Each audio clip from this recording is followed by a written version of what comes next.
Nah, pada saat dolar menguat, rakyat kita tangguh atau pasrah. Penguatan dolar ini terkait kenaikan suku bunga dan juga inflasi, terutama akibat perang antara Rusia dan Ukraina.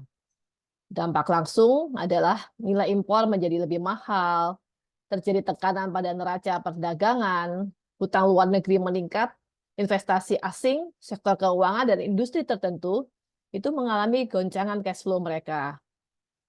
Nilai dolar Amerika Serikat tanggal 8 April 2024 sudah mencapai Rp15.840. Sebagian besar rakyat Indonesia tampaknya tidak tahu dan tidak peduli juga dengan naik turunnya nilai dolar. Mereka tidak bermain falas, tidak mengimpor barang, tidak punya usaha terkait langsung dengan mata uang dolar atau investasi. Mungkin yang merasa terganggu dengan menguatnya nilai tukar dolar itu hanya sebatas kelas menengah atas. Jika mereka tidak bijak mengelola perusahaan atau usahanya, kemungkinan mereka akan mengalami kerugian atau bahkan bangkrut. Di sini dampaknya baru akan terasa untuk orang banyak. Akan terjadi PHK massal dan kesusahan besar di mana-mana. Dampak pada nilai komoditas yang diimpor dengan nilai tukar dolar adalah harganya akan meroket. Rakyat kebanyakan tidak sanggup membeli jika harga beras, gandum, kedelai, bawang putih, gula, daging ruminansia atau jagung itu menjadi sangat tinggi. Nah, biasanya negara akan mengambil peran sebagai penjaga stabilitas harga, mengatur harga edar tertinggi ya, dan menebar aneka bansos untuk rakyat miskin supaya mereka bisa bertahan hidup. Nah, pertanyaannya sampai kapan bisa demikian? Kalau pendapatan negara kita pun tidak meningkat dan korupsi ada di segala lini. Sementara rakyat yang tidak terkategori miskin, juga tidak terkategori kaya, jadi yang berada di tengah-tengah, ini akan berada di puncak kesulitan ekonomi. Pilihan mereka adalah realistis. Mereka harus berani secara drastis mengurangi kualitas hidup, menurunkan semua target-target hidup mereka menjadi target yang dasar.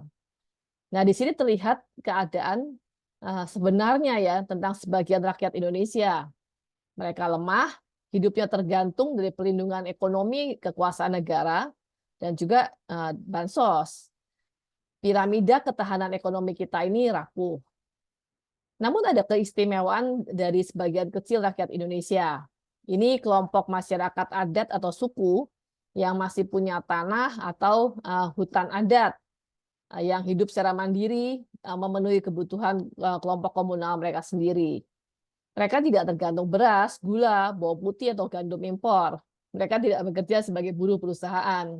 Jadi perusahaan manapun bangkrut, ya mereka juga tetap tidak terganggu.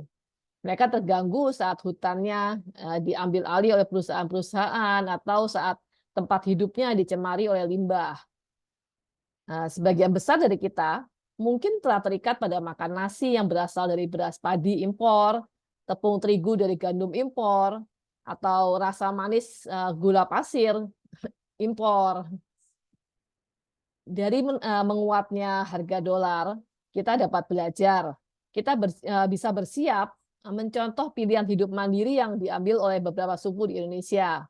Jadi kita belajar makan dari pangan lokal, dari ubi kita sendiri, jagung kita sendiri, singkong kita sendiri. Belajar menikmati rasa manis dari aneka gula lokal atau buah-buahan kita yang manis. Atau melangkah lebih maju lagi, menghindari semua komoditas yang bisa berdampak merusak kesehatan manusia, terutama dari produk industri yang menjual rasa asin, manis, dan lemak tanpa menghitung dampak kesehatannya pada tubuh kita.